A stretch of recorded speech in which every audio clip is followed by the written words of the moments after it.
పశ్చిమాసియాలో ఇరాన్పై దాడికి ట్రంప్ ఆదేశాలు జారీ చేశాడని తెలుస్తుంది.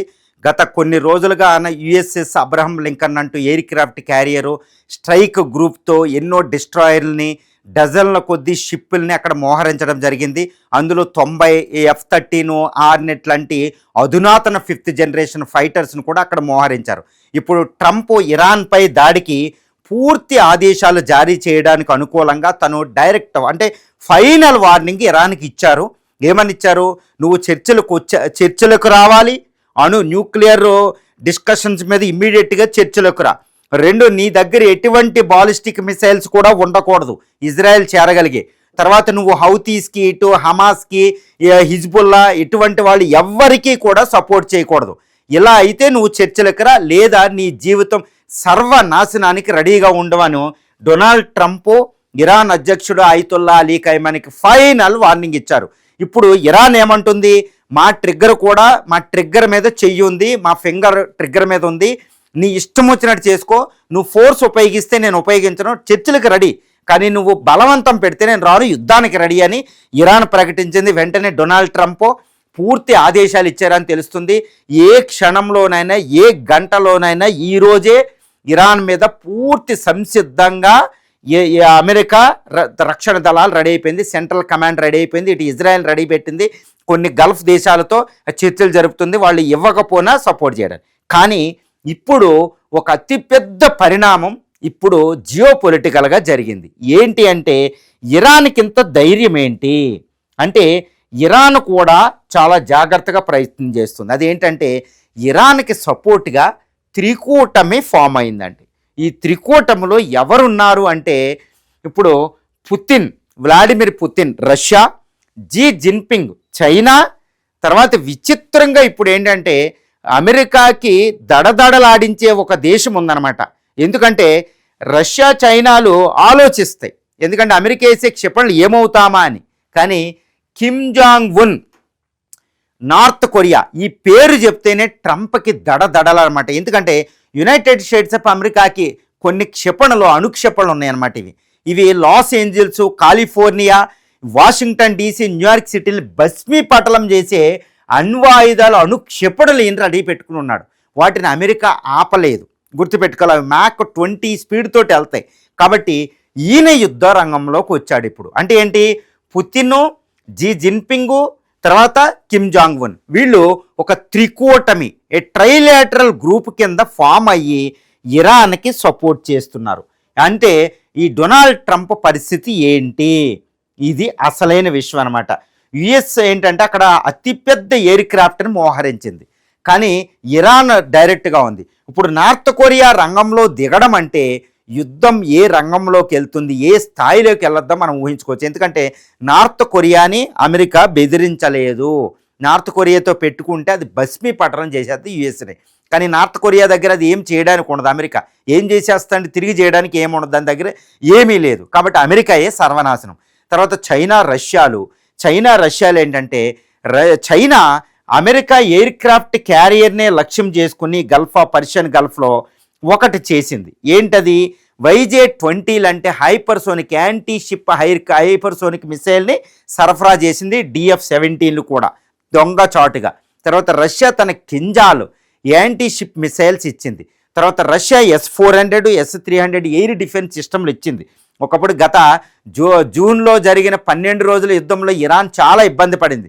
ఖైమేని బంకర్లోకి వెళ్ళిపోయారు. ఇప్పుడు బంకర్లోకి వెళ్ళినా అక్కడ S-400 టెహరాన్ రాజధానిని కంటికి రెప్పలా కాపాడుద్ది. మన ఆపరేషన్ సింధూర్లో మనం చూసాం. కాబట్టి ఈసారి ఇరాన్కి ఈ ఇజ్రాయిలు అమెరికా యొక్క F-35, F-22, raptors, B-20, B-2 spirit లాంటి బాంబర్స్ కూడా వచ్చి క్షేమంగా వెంటనే వెనక్కి తిరుగుతాయనే నమ్మకం లేదు. అందుకే డొనాల్డ్ ట్రంప్ గత 20 రోజుల నుంచి మోహరింపులు చేసిన ఇరాన్ మీద దాడికి వెనక్కి తగ్గుతున్నారు, గుర్తుపెట్టుకోవాలి. కానీ యునైటెడ్ స్టేట్స్ ఆఫ్ అమెరికా ఇప్పుడు ఏం చేస్తుందంటే తన యొక్క బ్రహ్మాస్త్రాలను బయటకు USS అబ్రహం లింకన్తో పాటు ఇంకొక aircraft carrier, Nimitz class aircraft క్యారియర్ని మధ్యధరా సముద్రంలో మోహరించింది గల్ఫ్ ఆఫ్ పర్షియన్లో. ఇక్కడ ఏజీస్ అనే ఒక సిస్టమ్ వాటిని ప్రొటెక్ట్ చేస్తూ ఉంటుంది. ఈ మధ్యలో ఇంకా తెచ్చింది. ఒకవేళ ఎయిర్ క్రాఫ్ట్ క్యారియర్లను కూల్చడానికే రష్యా, చైనాలు, నార్త్ కొరియాలు ప్రయత్నం చేస్తే దాన్ని రక్షించుకోవడం అనేది యుఎస్ఎస్కి అత్యంత ప్రధానం అనమాట, గుర్తుపెట్టుకోవాలి. ఎందుకంటే ఒక్కొక్క USS aircraft carrier cost $13 billion, Nimitz class అండి, 1,00,000 టన్నులు బరువుతో ఉంటుంది. అందులో అణ్వాయుధాలు ఉంటాయి, 5,600 మంది క్రూ మెంబర్స్ ఉంటారు, అందరికీ ప్రాణ ప్రమాదమే. యునైటెడ్ స్టేట్స్ ఆఫ్ అమెరికా ఓడిపోని అవసరం లేదండి. ఒక్క ఎయిర్ క్రాఫ్ట్ క్యారియర్ పేలినా దాన్ని పరువు పోతుంది అనమాట ప్రపంచంలో, దాని అంటే భయం పోతుంది. 12 ఎయిర్ క్రాఫ్ట్ క్యారియర్లతోనే ప్రపంచాన్ని రూల్ చేస్తుంది. కాబట్టి ఇరాన్ కూడా ఏం చేస్తుంది, ఈ త్రికూటమి హెల్ప్ తీసుకుంటే ఇరాన్ను ఓడించడం అసంభవం యునైటెడ్ స్టేట్స్ ఆఫ్ అమెరికాకి. ఈ విధంగా ఇటు ఇరాన్ వెనకాల త్రికూటమి, ఈ కిమ్ జాంగ్ ఉన్, జీ జిన్పింగ్, పుతిన్ గారు ఉండడం, తర్వాత ఇటు యునైటెడ్ స్టేట్స్ ఆఫ్ అమెరికా వెనకాల నాటో దేశాలు ఉన్నాయండి. ఎందుకంటే బ్రిటన్ తన ఎయిర్ క్రాఫ్ట్ క్యారియర్ని అక్కడ పంపుతుంది, ఎలిజబెత్ని, గుర్తుపెట్టుకోవాలి. నాటో దేశాలు ఇప్పటికే ఆంక్షలు విధించినాయి. నాటో దేశాలు అంటే ఇటు త్రికూటమి, అటు అంటే ఇరాన్ వేదికగా 3వ ప్రపంచ యుద్ధం మొదలవుతుంది, గుర్తుపెట్టుకోవాలి. ఉక్రెయిన్ వేదికగా 3వ ప్రపంచ యుద్ధం మొదలవ్వాలి, ఆల్రెడీ మొదలైనట్టు. అక్కడ రష్యా పక్కన ఉంది, తర్వాత చైనా ఉత్తర కొరియాలు సపోర్ట్ చేసింది, ఉత్తర కొరియా సైన్యాన్ని పంపింది. అంటే ఉక్రెయిన్ వేదికగా 3వ ప్రపంచ యుద్ధం జరుగుతుంది. కాకపోతే ఉక్రెయిన్ మాత్రంకే అది పరిమితమై ఉంది, గుర్తుపెట్టుకోవాలి. అక్కడ రష్యా, చైనా, ఉత్తర కొరియాలు అటువైపు ఫైట్ చేస్తున్నాయి, అటువైపు నాటో దేశాలన్నీ ఫైట్ చేస్తున్నాయి. అంటే 3వ ప్రపంచ యుద్ధం ఉక్రెయిన్లోనే జరుగుతుంది. ఇలాంటిదే ఇంకొకటి ఇరాన్ వేదికగా జరగబోతుంది.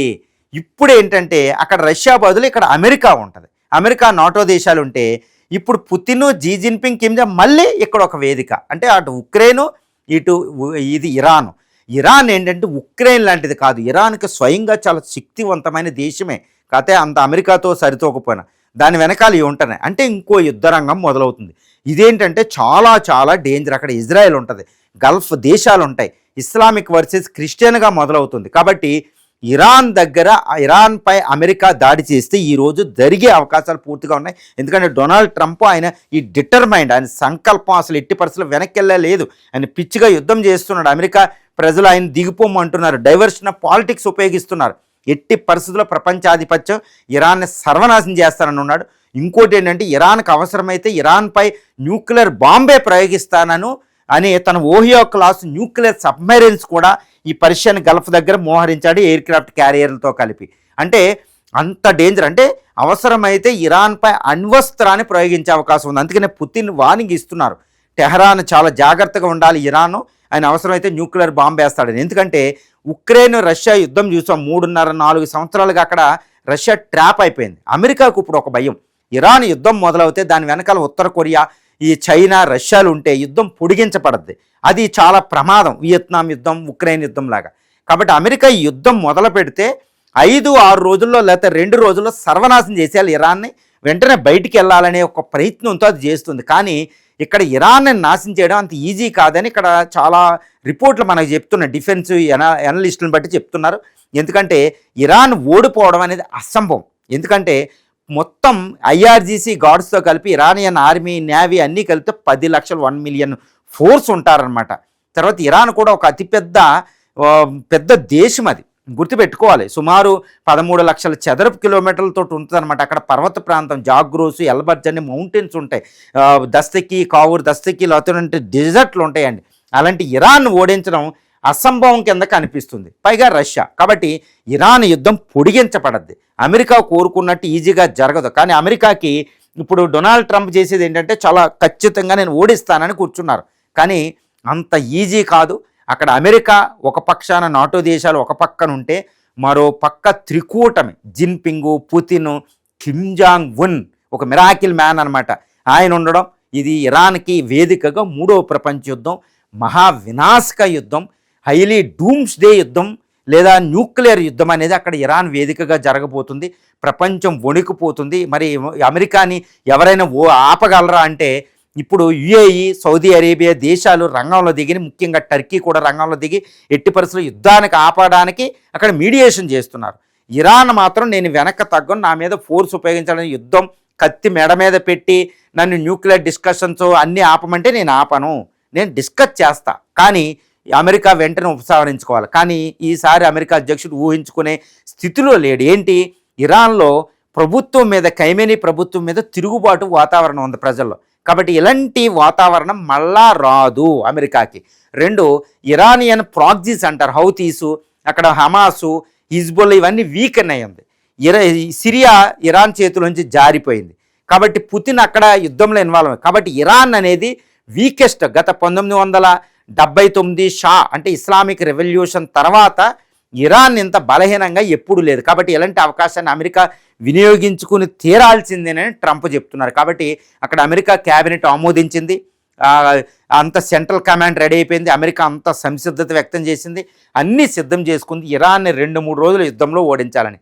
కానీ ఇరాన్ కూడా తన మిలిటరీ బోట్లే హర్ముజ్ స్ట్రైట్ క్లోజ్ చేసి ఎక్కడికక్కడ సిద్ధంగా ఉంది. ఏం జరుగుతుందో చూద్దాం. ఏ క్షణంలోనైనా ఒక భయానక వినాశక అణు యుద్ధానికి దారితీసే విధంగా ఒక పక్కన అమెరికా, ఇంకొక పక్కన త్రికూటమి ఇరాన్ పక్షాన్ని వహించి ఇంకొక ఉక్రెయిన్ లాగా ఇంకొక 3వ ప్రపంచ యుద్ధ వేదిక ఈసారి అయితే 3వ ప్రపంచ యుద్ధమే మొదలవుతుందనేది మనం చెప్పొచ్చు.